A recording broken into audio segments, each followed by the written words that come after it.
Hey guys, today I want to cover the Muraddad opening. This is just kind of continuing my lectures on somewhat more offbeat openings. So, uh, similar to, I had my lectures on the armpit attack with my game series against National Master Cool Thing. Today I want to focus on something called the Muraddad. The Muraddad is an opening that was first played by uh, a player in the 800s called Jabir. We don't really know anything else about Jabir, but anyway, the opening is white basically plays a four pawns, or it could be played as black as well, and then he takes both knights out to the side and then sticks them back on c2 and f2. So it's kind of a just a very unusual setup. It's not very intuitive when you think about it. But it's called the Muraddad, and Muraddad in ancient Arabic meant moved to and fro. And basically, the idea is it's the back and forth movement of the knights gets you the Muraddad opening. Um, After Jabir, it was played extensively by Rabrab. Rabrab we do know more about. He was a very strong player. He was a predecessor to Asuli. Asuli being the great champion of the Golden Age of Muslim Golden Age chess. And Rabrab is most known today for having exhaustively studied rook versus knight endgame, so just lone rook versus lone knight. And some of his analysis is still used today. So if you open Dvoretsky's endgame manual, you'll find some lines in there that were first analyzed by Rabrab. Okay, so with that, let's get to it. I'll show you this first game. I was playing against Peon, and he trots out this two knights opening, um, or basically the moved to and fro system. And I actually get in this game and the next game I'm going to show you, I get into a bit of trouble because I don't really know what I'm doing. I did not have any kind of fully articulated theory. My basic idea was I was going to go into some kind of chic, but beyond that, I didn't really have anything. So you see me set up a chic setup. So the beauty of putting the knights on c2 and f2 for white is basically that all of the tactics that you see in the middle game with these elephants coming out to harass the knights when they're on d2 and e2, none of those tactics exist. So if you're somebody who loses a lot because you just never see bishop to b4 or bishop to g4 when you're breaking in the center, this opening might be for you. The downside, of course, is that white invests quite a lot of time in putting these knights on a square that objectively just isn't maybe as useful as the e2 square. So anyway, I just go about setting up my chic in this game, and we see white pushing on the flank. I'm just playing my chic. I'm not doing anything special. Okay, white elevates this Furzan up to c3. I play my chic. Nothing here should raise an eyebrow in terms of black's play. King e2. And all right, and so here I play pawn to f5. So this is kind of where things get a little bit interesting. You know, from black's point of view, if you're playing a chic, you really want to gain some space. Black's play in the chic is totally just a space-based idea. So, okay, it makes sense that I'm going to play f5. I'm going to try to develop a knight to the more ambitious f6 square. And really, in terms of a strategy for black, you know, what black ideally wants to do is at some point get a knight to f6 and then break with e4. The problem, of course, is always going to be that that gives up the dark squares. and this Fursan is well positioned then to try to get in to e5, hopefully being backed up by a pawn on f4. So I have to keep expanding as black. I have to keep taking space. But after g3, knight gf6, bishop h3, white is pretty well positioned here to either break with f4 or d4 and really try to get in on those dark squares. And I think the f4 break in particular is kind of a tempting one. So I kind of sense this. I have to create some counterplay as black, so I look to the c4 pawn. I play bishop a6. I'm not really threatening to take twice yet, but I want to create some ideas.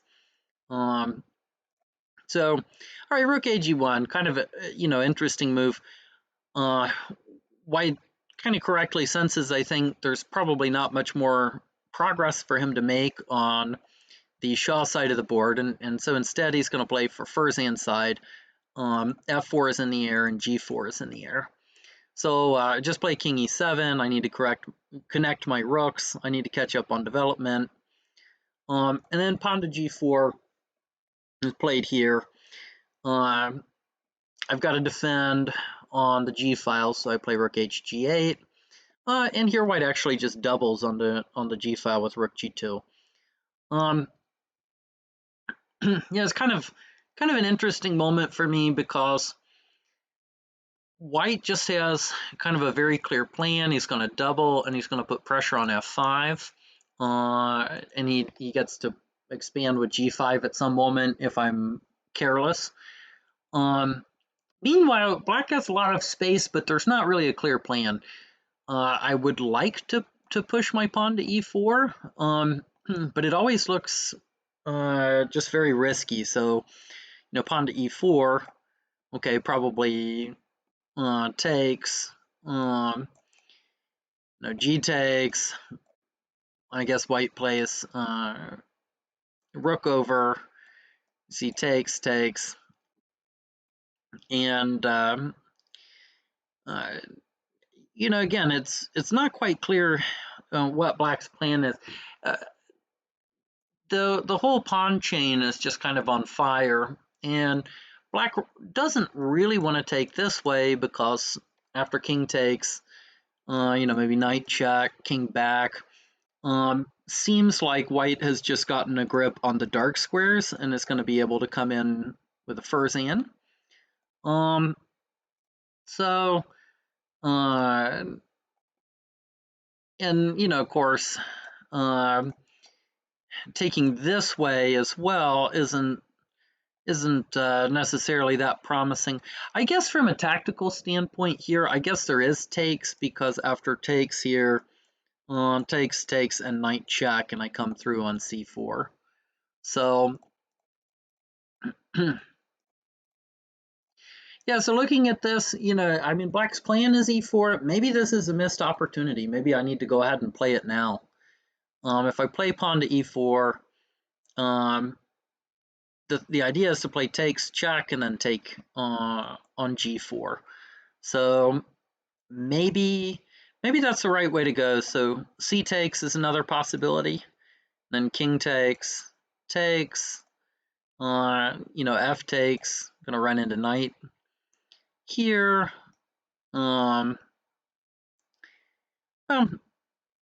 Yeah, and it looks like after either knight takes or even we can just continue to simplify, play this. Well, that might run into rook a4. Well, no, because it's just knight takes and this is hit. So yeah, so takes, knight f6, rook g2, knight takes, Fursan up. So okay, so black is certainly fine in this position. So yeah, when I look at it, I think this is just maybe a missed opportunity for me. I feel like I've probably developed my position as black about as much as I can. And the king being on e2 gives me some chances to take with check. So probably I should just go ahead and and play e4. This is one of those, if you do some analysis on your own and you find something, feel free to put it in the comments below, because I feel like this was a critical moment of the game. And then, as for white, if white wants to avoid this, g4 is a little risky, and maybe playing for f4 first would have been a smart way to go. But the way it was in the game, I just sensed, okay, white's doubling. So I went ahead and I played f takes, just to try to blunt some of the force on the g file. Knight takes, and same thing here. So I'm just sensing that my pawns are a little bit vulnerable. This h6 guy in particular. So I'm just trying to create a nice position for black. This guy's kind of hanging out there, so I decided to just go ahead and tuck the Furzian back. And white continues to pile up. And now I'm going to reroute this guy. So I'm sensing the battle is now over on this side of the board. So I'm going to reroute this elephant. Very kind of typical long-range maneuver in positions where black has more space, is that you tuck the Furzian back and you get the elephant to a better square. And this is going to be really critical for what happens later in the game. So I tuck the elephant back. And here white plays d4. So white punches while my connection of my rooks is not great. So, white punches in the center, which is a good idea. I play e4. Of course, I'm trying to play on the light squares, and I want to play against this dark squared Furzian. I want to keep it hemmed in by the pawns. So after f4, I play bishop b6. I'm hitting the c4 pawn. But here white has the option to play c5. So if I take on c5, white plays elephant takes, and this is just, that could be really beautiful. It's a great outpost. D takes is also a very good option, though, because the Furzian runs into e5. So, B takes would be a pretty huge strategic blunder, no matter which way things go. So I just have to tuck the elephant back. But again, my coordination is not so great here. Okay, so white now starts to improve on this side of the board, where he's achieved a pretty big space advantage. I have to find a way to reconnect my rooks, so I play h5, idea of bringing the bishop to h6. White plays f5. Not a bad move, just sort of breaking up this whole structure. Okay, I throw an elephant check, king f2, g takes, bishop takes. So I'm gaining a little bit of time. I know that I'm stranding this elephant out here, and it could be vulnerable at some point to h3, but I just don't care. I want to stick the elephant here, gum up the works, and if white ends up taking it, that's fine. I'll be able to retake with a knight or a pawn, so I don't really care about that. So bishop h3, bishop h6. So I'm starting to kind of emerge from the fog here with where my pieces were a little cramped. But white switches up to the f file. So it looks like black's doing really well here, but it's a little bit elusive because black is doing well only on one side of the board, and there's not really a good way to break through. Meanwhile, white is actually going to have a lot of good play against these pawns, as we see happen in this game. So rook f2, switching to the f file. I tried to reroute this Furzian. My idea was to go h4 and Furzian h5 and try to bring it in this way. A little bit fanciful, though, and I never actually accomplished that. Furzian to c3, so white's getting ready to play knight b4, and then knight a6, where white is really going to harass the structure on this side. So I didn't see anything better. I just dropped the bishop back. I'm gonna allow some trades. I'm trying to keep some activity. I wanted to play for a win, so I wanted to keep a pair of rooks on the board. So now it becomes a maneuver of the Furzians. My Furzian is actually pretty limited. I don't really manage to achieve very much in terms of getting it anywhere. But white actually does manage to pull off this Furzian maneuver. And I think a large part of it is maybe I just, uh, is a little bit low on time, and was not really paying very good attention to the position. So like here, instead of king f7, um, probably at this point, the correct move would just be to play h4. Uh, I have good defensive control over these squares, and if I play h4 and just kind of lock up this side of the board, I can then turn my attention back to defending on this side just fine. If I want to, I could even play b5 just to really lock it up. And white's not going to be able to break through on the Furzian side, so I should probably play h4 at some point, but instead I kind of mosey king f7. My c6 pawn gets into a little trouble. I have to defend it, and now we see white executing this Furzian maneuver. So I'm definitely being outplayed here.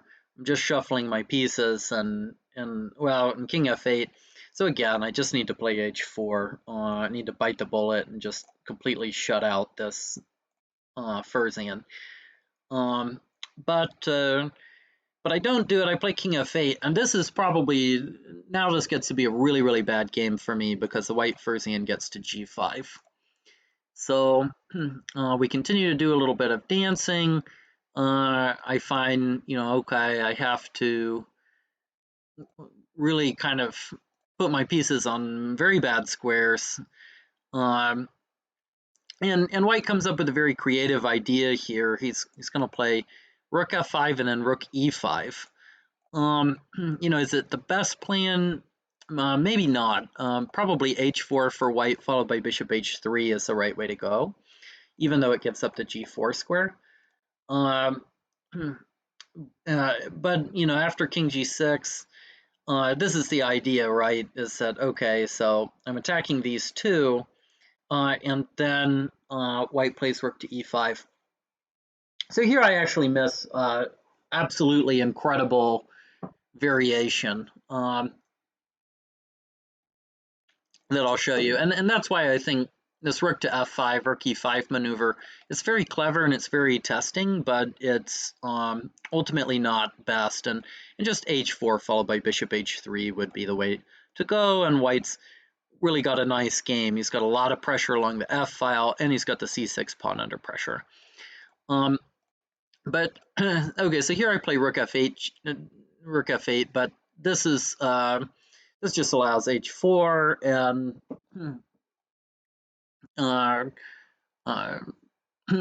but okay, at this moment I can still play the maneuver, and I should do it.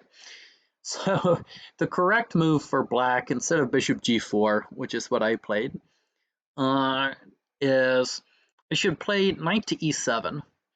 And the idea is to try to trap the white rook. So I'm actually going to go king to h7 and then knight into g6. So white can try to get counterplay with bringing the knight into c7 and trying to take the elephant on e6. So that's what white is going to do in response to black's plan. So knight to a6 is the next move. And then king to h7. Note, I can play the king to g7, and this is playable, but white is trying to take the elephant on e6 as like a knight for two-piece sacrifice to mop up everything along the 6th rank. So I just don't want it to come with check. So king to h7 is probably a little better option. So black threatens knight to g6, trapping this rook. I think white goes.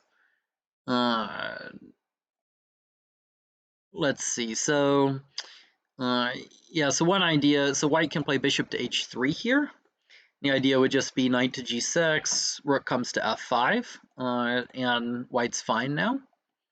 And after the rook trade, white's like if black actually trades rooks, which is horrible, he ends up forked. Not to mention there's knight b8 coming and going to hit all these pieces. So bishop to h3, controlling this square. Black has to find something to do about that. He wants to control the f5 square, so it's natural he's going to throw in like bishop to g4, king e1, or something like that. And now the Fursian comes up to control this f5 square. So black has renewed his threat of playing rook to g6, or of knight to g6, and trying to win the rook. So white continues with knight to c7, same plan as before, going to take on e6. Black has to go ahead and play his plan, which is knight to g6. And here, white plays knight to e6, attacking the rook on f8. Now it's playable to go takes and rook takes, and this isn't horrible or anything like that. Black's probably a little bit better here because he has a major piece, a knight, in exchange for a Fursian and an elephant. So it's a small material advantage for black, but it's likely going to be short-lived because the rook is going to eat this pawn on c6, and then there's going to be like a rook to c7 check and picking off more pawns. So, I think this is probably not the way for black to go. I mean, I think something like rook to f3, maybe just king to e2, rook takes, probably rook takes, check here, takes, and then rook c7, and white's going to grab this pawn on a7. I'm not seeing a ton of winning chances here for black because, okay, this elephant's hanging for one, so white plays here, threatening the elephant. Black's king is pinned down. The knight is, the knight is extra material, but it doesn't really have any good squares to go to. Meanwhile, white has, good pass pawns on this side. He can make some Fursians.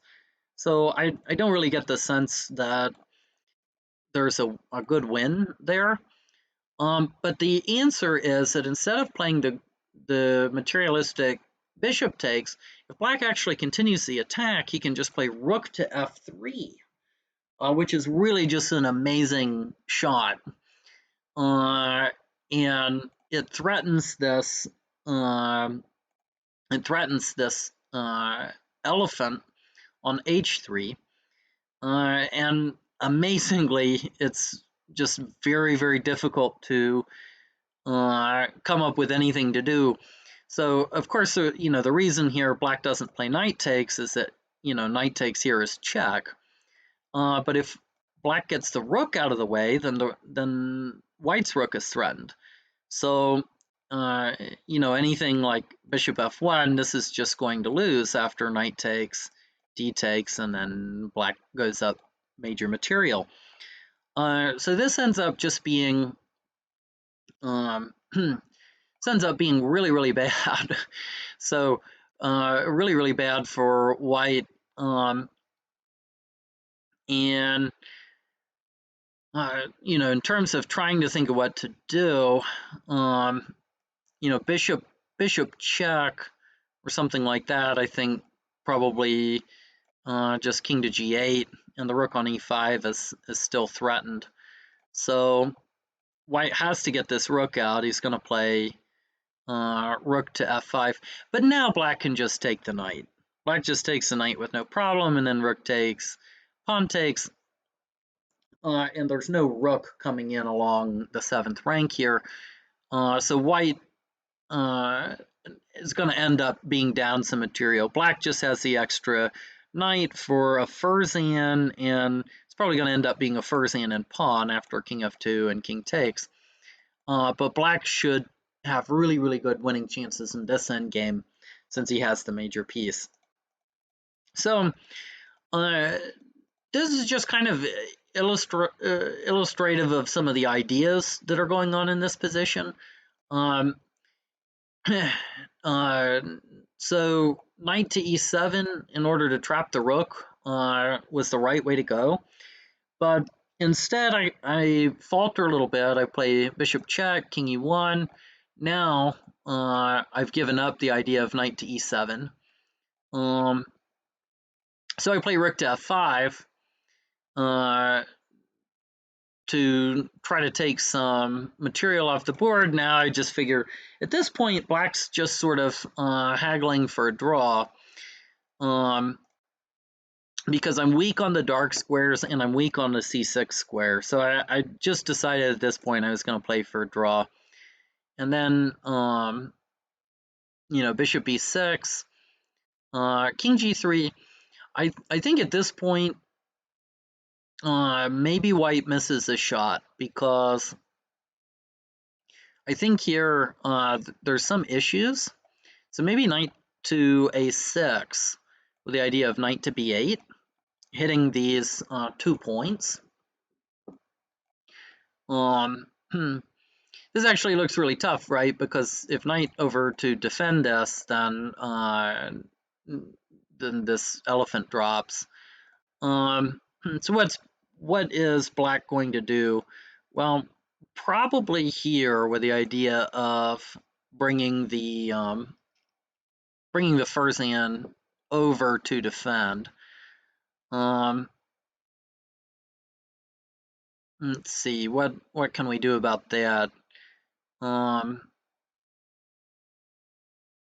Yeah, I guess maybe that's holding for black. It's certainly the position doesn't look very pleasant if you think about like knight b8, Fursan up. Maybe white throws in bishop check, but I think just knight to d7 followed by knight to e5.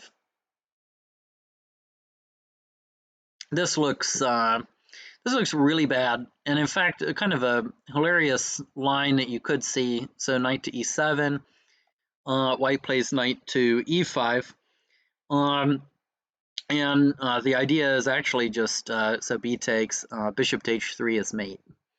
So black's kind of in a lot of trouble here. White plays king to g3. But the king's not actually going to be able to penetrate into these squares because the elephants cover it. And black's king to g4 is not really that big a threat compared to the idea of white getting a knight in. So I think knight to a6 was stronger. Certainly gives white some winning tries. But bishop h3, king g6. Okay, now white finds knight to a6, king to f7, bishop to f5 from white. I think this is a little bit of an inaccuracy because bishop to f5 forces me to reroute the knight or the Fursan to a square where it ultimately needs to go anyway. So if white leads with knight to a6 or knight to b8, knight a6 to b8, this is going to be a huge issue. So I can't step away because I lose the pawn. But then after king to e7, white plays bishop f5, attacking the Fursan. Fursan moves, and then knight takes c6, probably followed by knight takes a7. This appears to be pretty devastating. So yeah, at this point too, I think white misses a win. I think after king to f7, so I probably had to just reroute the knight or the Fursan immediately to b7. Yeah, after king to f7, I think knight to b8, king e7, bishop f5 wins, and that's going to break down the structure. But as it is, with a slight inaccuracy, I managed now to get a defensive position. And here at this point, black should be able to fortress up and hold the draw because the knight's been driven away from the most dangerous square, and there's not a good path now for it to get to e5. When it was on a6, it could go to b8, d7, and then come into e5. But now that path is no longer there. So um, so at this point, we see I'm just going to take some squares and make a fortress draw. I'm just going back and forth. All right, and white took the draw at this point. Um, maybe white's a little bit better, but at this point, it's pretty hard to find a plan to press for a win because now that the knight is not coming to the a6 square, there's not like a good path in to the white position. So that was my first experience playing against the Muraddad opening. So just kind of a quick recap of how I handled the opening. I don't think the Sheik is a bad idea necessarily for black. It seemed like I was doing well up to a point. Um, I mean, black doesn't have problems here in this structure. Um, but white just seemed very, very solid throughout most of this. And I think probably the opportunity that I missed was probably around here to go ahead with my plan to play e4. Uh, the way that things ended up, I mean, this is not bad for black.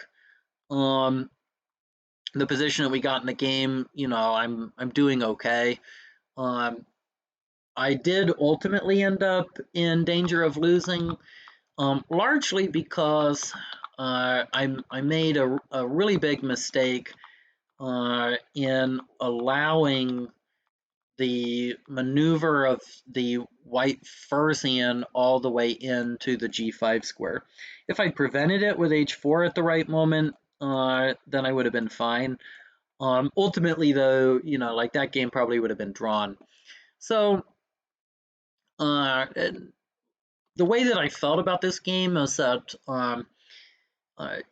like my opening for black wasn't bad on first reaction, but I didn't feel like I was getting the kind of winning chances that I wanted.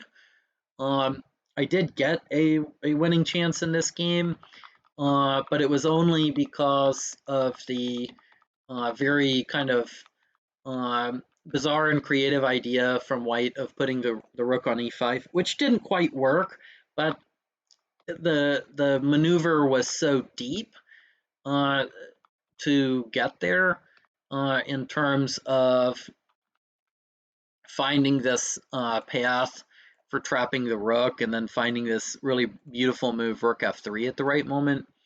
It just wasn't the kind of thing that for a blitz game I wanted to repeat. Um, so the next game that I had against Peon, I tried something even more aggressive. Um, so I had the white pieces, and I said, well, this time I want to play all out. But I got into really, really horrible trouble. So I have the white pieces. So I'm immediately going for c4, and I'm basically going to play similarly to how I play against the Sayal. So I put the bishop on d3 to control these two squares. A3, again, I'm playing for b4. I'm playing the most aggressive setup that you've ever seen. Okay, yeah, and a4, I want to just keep a clamp. But a5. So I'm trying to play big. F4, super, super aggressive. I tried to just play for all space. And this just turns out to be catastrophically bad for me. It looks really good. I have a nice just geometric setup. But the problem for white is getting all the pawns up to the fourth rank just doesn't do anything. So h3, I'm continuing to play for this big space setup. But if you look at it, I've spent so much time getting 4 pawns up to the fourth rank that I'm now massively behind in development. Uh, Black has already connected his rooks, and I have not connected my rooks, and it's Black's move. So Black punched in the center with e5, and suddenly my f4 pawn is really, really just hanging out there. And I don't really want to play a move like f5. It just looks pretty ugly. I mean, among other things, black is going to take. and come in with a knight.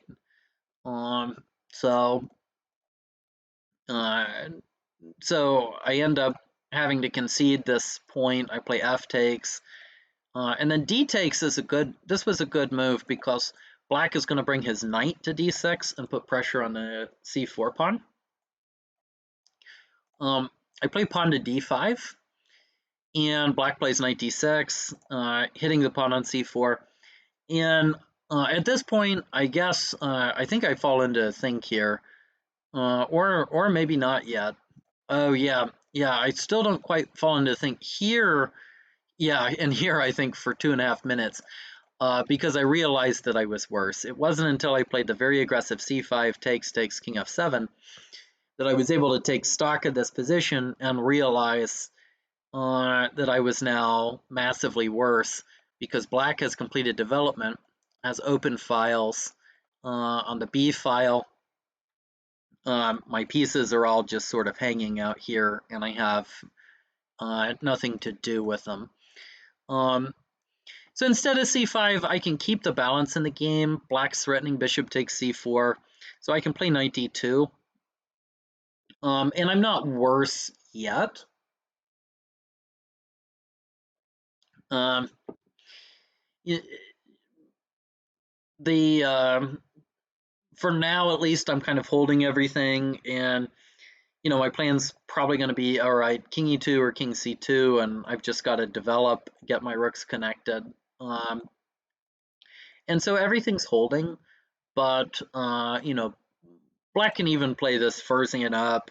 He's not afraid of d takes, knight takes, getting the good d4 square and opening lines. That'd be like a really good positional sacrifice, particularly just the idea of doubling on the D file looks kind of devastating. I don't think I can even take this. I probably wouldn't want to. Probably play rook f1. Black can continue rook f8, continuing to just try to get in the move f5. And black's going to play rook c8 as well. C takes d, just open up the game. So, while white is holding on to everything and probably isn't worse yet, this was not the game that I wanted to play. I invested so much time in getting this big center, and the black knights were just able to attack them really well. So I'll show a few more moves from the game. After king f7, I realized I was worse. So I just sort of took, rook h2. I'm just basically barely trying to just hold everything. Knight e6, bishop e3, rook d8, rook d2, rook to b8, bishop to b5. I'm just trying to plug the leaks in the dike. Bishop to f8, and then king e2. So, I managed to kind of cobble together a defense here. I was worse throughout the entire game, and then I got very lucky, and my opponent hung a knight. I had one of those like backward bishop jumps or whatever, or even just some sort of bishop jump. But here after bishop e3 rather than rook d8, just probably like knight d4 would be pretty devastating. My knight and my pawn are attacked, and if knight takes, and I really don't want to play this. My e4 pawn falls as well, so that's just really ugly. So knight d4, I probably have to play knight d2, and now I've cut off the connection of my rooks. Probably here just rook to b8. I'm stuck on the b pawn. So my whole position here is just kind of gotten nasty. So kind of to recap that, against the Muraddad, Asuli says that the Muraddad is a great defensive opening, and I tend to agree just because look at how ambitious I was with my Shah side attack and my center attack, and really all I ended up doing was wasting a lot of time. And by the move e5, at this point, white can say goodbye to the idea of having an advantage, because even though white achieved this big center, black sufficiently strikes in the center It just has very good active piece play. Black's elephants have targets, and the rooks are connected. So I really didn't handle this game very well. So basically, I went from having an okay way to play things with a sheik to going super aggressive and then just totally falling off the rails in this game. Um, so I did some homework, tried to come up with a better system, and this is what I want to show you guys. So unfortunately, the best I've had to test this out are some bullet games against Stakhanov. So I'm not going to go over the games in depth just because they're bullet games. So after the first few moves, everything goes downhill. But I got some good positions. So here I'm playing with black against the Muraddad, and what I do is I play kind of an initial structure that is not a sheik. I don't try to expand with the pawn on d5. Instead, I play f5, and I'm playing for Saif.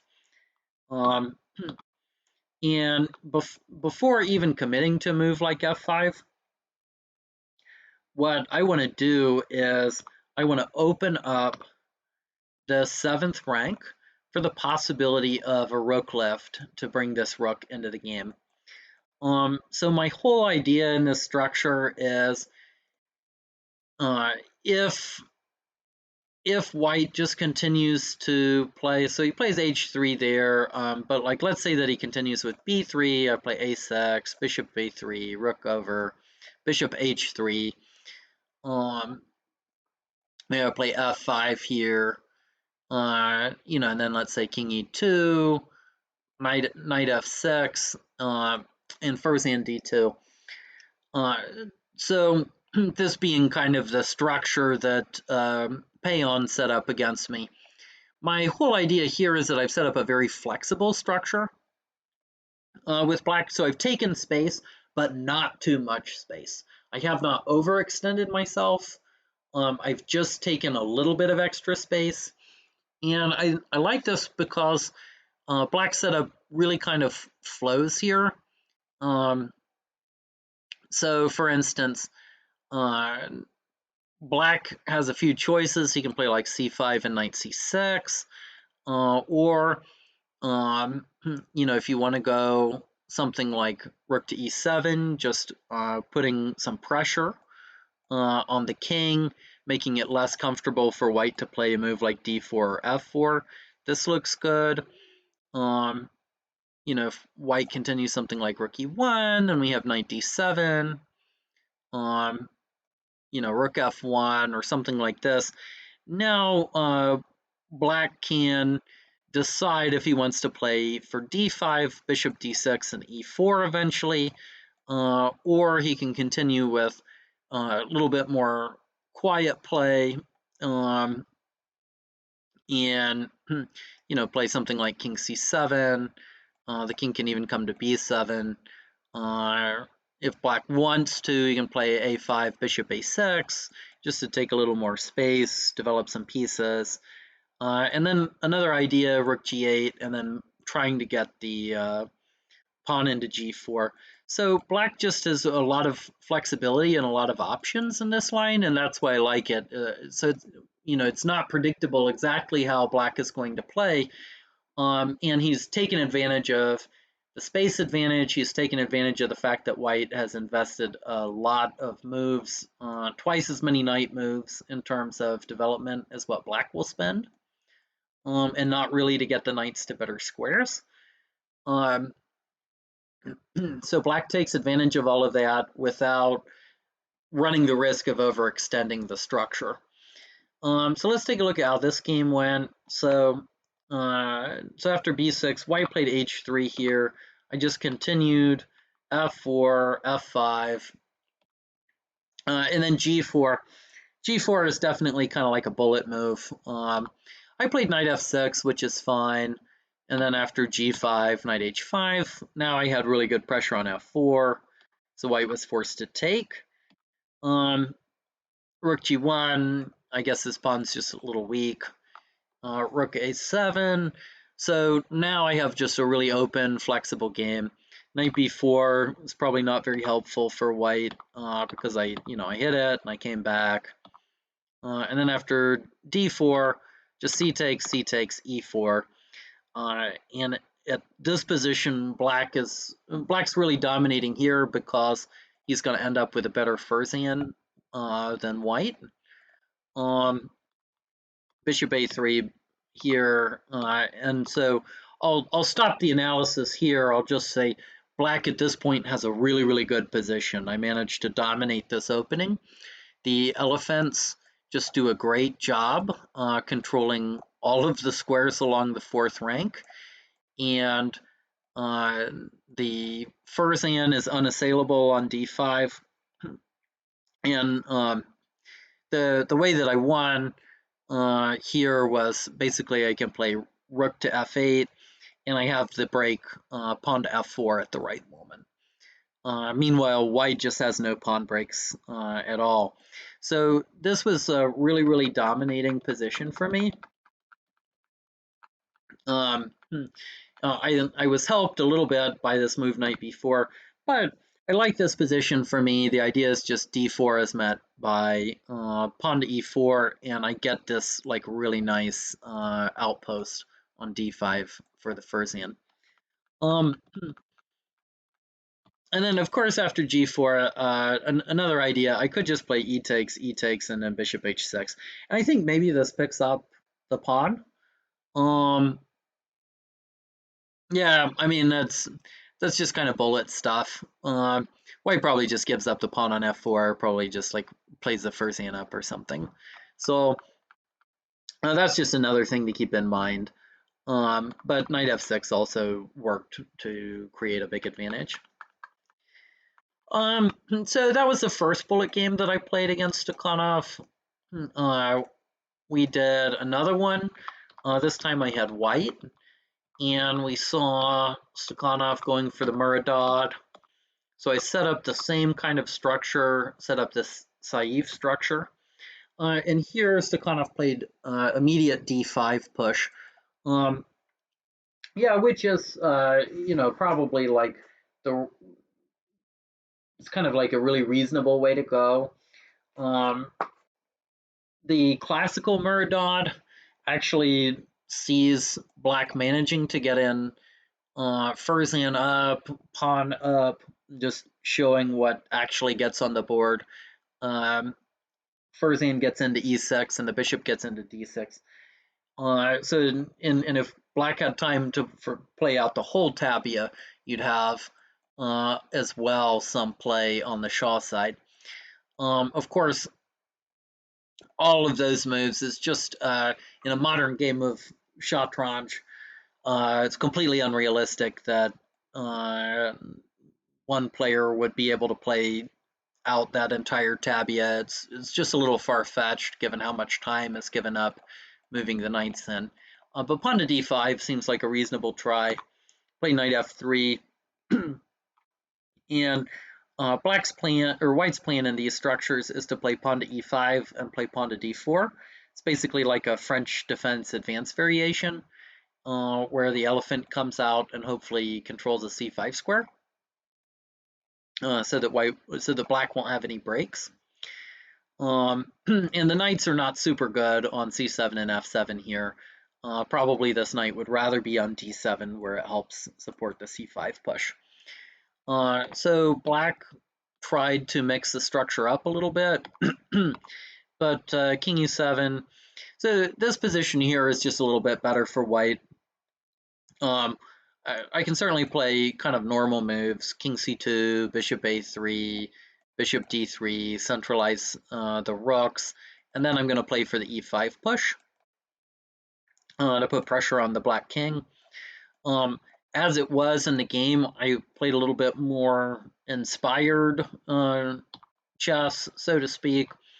I played fd4. I'm trying to play the break right away, and then after b6, I just went for it, and then after c5, I could do the retreat, which is probably the right thing to do. But for a bullet game, I had this really far-fetched idea. Um, but the idea is white isn't necessarily worse here because he has such good control of the dark squares and the black pawn islands are so weak. So the way that this game continued, black tried to cover the c6 square and the d7 square. And it's really amazing that white can get away with doing this, but the fact that black's moved these knights so much means that white has a big lead in development and is able to kind of do that. So I put pressure on the black king. Black just kept moving the knights. Of course, in Shatranj, if you're playing for a win or you're the stronger side, you don't exchange pieces. You have a space advantage, anything like that, never exchange. So I go back, I target the c5 pawn. Knight d5. Black just keeps moving the knights. But then now I was able to write the material balance. And then, I end up with just a nice big attack on the Shah. And I just continued to try to play for an attack on the Shah. I just tried to hit it over and over again. And after 95 check, I'm picking up this knight. So were there more accurate defenses for black? Yeah, I'm sure there were. But the position wasn't really pleasant to play for black. Do I have to play this really inspired line with Furzan up? No, I can just play, bishop a3, king c2. Just play normally and play for the e4, e5 push, and that would be fine. But, the way that I played put a lot of pressure on black, and particularly in a bullet game, it was just really hard to defend that. So, next game that I tried, so I have I'm the black pieces, and we see the Muraddad again. So I decided to put out that Saif structure. And then, okay, we see d4 push. I play fe6. This time, white doesn't take on e5 because I got really good play last time in that structure. So we saw bishop a3 tried, play knight bd7, king e2, king c7, fd2. So you see white sort of trying to set up, kind of classical, Muraddad type structures. But bishop a6, so I'm just developing pieces, b3, rook e8. Now there's pressure on the white king. Knight d3, and this is a mistake here because now I have the chance to play this break e4, which is thematic and it's what I wanted to do. So, if just like knight d2 or knight f2, I was planning to just play takes, Furzan to d5, and then my Furzan comes to e4, at which point I have a pretty major advantage, just because you compare the two Furzans. So white tried to mix things up a little bit, knight f4, but here we have g5, knight h3, takes, and now white can't retake because of g4. So king f2, knight e4, yeah. So and at this point now I'm winning with black, and I go on to play g4 and break on this side for a win. So so that game didn't turn out well for the Muraddad either. Played another one. We went for Muraddad. So Stakhanov playing a Muraddad. I'm trying to get this Saif structure again. Nothing too unusual here. So we see black trying the d5 break, and again I'm going to play for e5. This should be a theme by now. I'm really close to getting the e5 move in with good effect, so Stakhanov decided to take, play knight d6. This has some flavor of that other game where I had the enterprising Furzan sacrifice on e5, but I play a little more cautiously this game. Just develop, I'm putting pressure on the c5 square so that I'm getting ready to play the Furzan up. c5 now, rook e1, put pressure on the king. knight cb5. I'm not worried about this. I just can defend nicely with a king. Bishop a6, bishop d3, so I'm just gaining some time. So these knights end up moving a lot, and here I broke with e5 because knight f5 is not an option. Black played knight f7, but I had a really nice game here. I can just play c4, taking control of the center, rook d8, king c3, and knight e4. So white just has a nice space advantage here, and black doesn't have a lot to show for it. And the c5 pawn is threatened, and it's a big problem for the Muraddad player is that there's no knight on d7 to defend a c5 point. So after bishop or Ferdinand to c6, now I was just able to play this exchange. So this wins material for white. I keep the pieces on the board and knight d4. And at this point, it's totally crushing for white. Ferdinand back and bishop b5. And I'll stop it here because the idea is Ferdinand goes back, I have knight c6, and I pick up this rook. So I'm gonna win material. So that was another successful game. And then the fifth and final game, we see another Muraddad trotted out. I play a Saif again. Okay, this time white plays pawn to f4. If black wants to avoid this idea, he can hang the pawn on f6 back a little bit so that f takes can always be met by f takes. But I'm not particularly worried about this structure. It's true that white gets a center pawn, but black gets a lot of space and the open d file. So d4, I play knight bd7. E4 is also an entirely playable move. The idea is black will play here, control the c4 square, and then come in with the Ferdinand. Or if he gets a chance, maybe Ferdinand and here. And if he can dominate the c4 square, then black will have a good game. But knight bd7 is fine. And takes, knight d3. And here, black can just exchange, and this is about, equal or fine.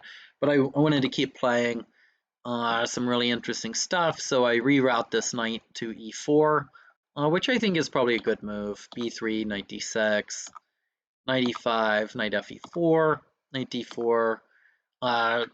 White ended up dropping this pawn, and so there were some blunders, and I managed to get a pretty big material advantage here. Actually, as it ends up being, I now completely proceeded to bomb this game, and I lost. I started hanging all my pieces, and Stakhanov played a pretty nice attack. Knight d7. So yeah, around here I start to botch it. There's it's an all-out attack. Looking at this, not sure why I didn't just grab the pawn. I played this rook h7 move, which is probably a pretty big blunder. I just missed this g5, king here, knight e5, and here white had good compensation, had a strong attack, and crushed me on this square. Oh yeah, and I ended up I hung everything. So okay, what can I say?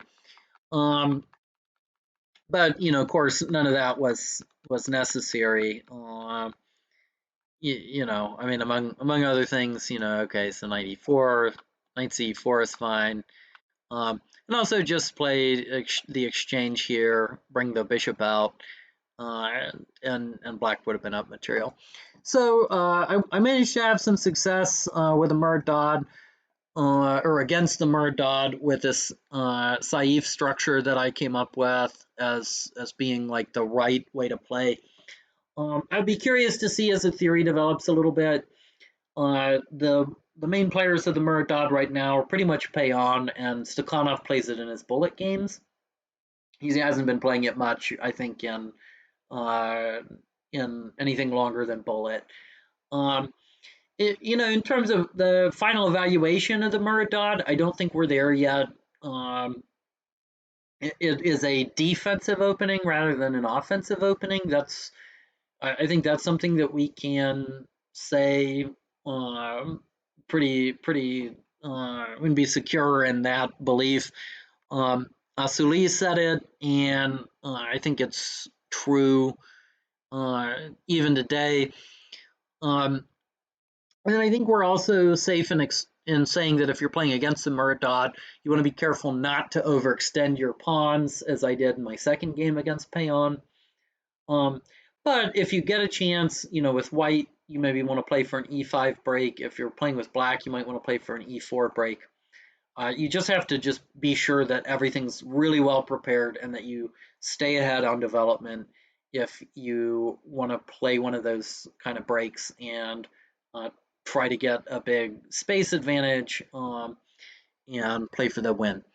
Okay, thank you guys, and I look forward to uh, seeing your comments below and then also playing you over on chess.com if you want to test out the Muraddad. Thank you. Bye.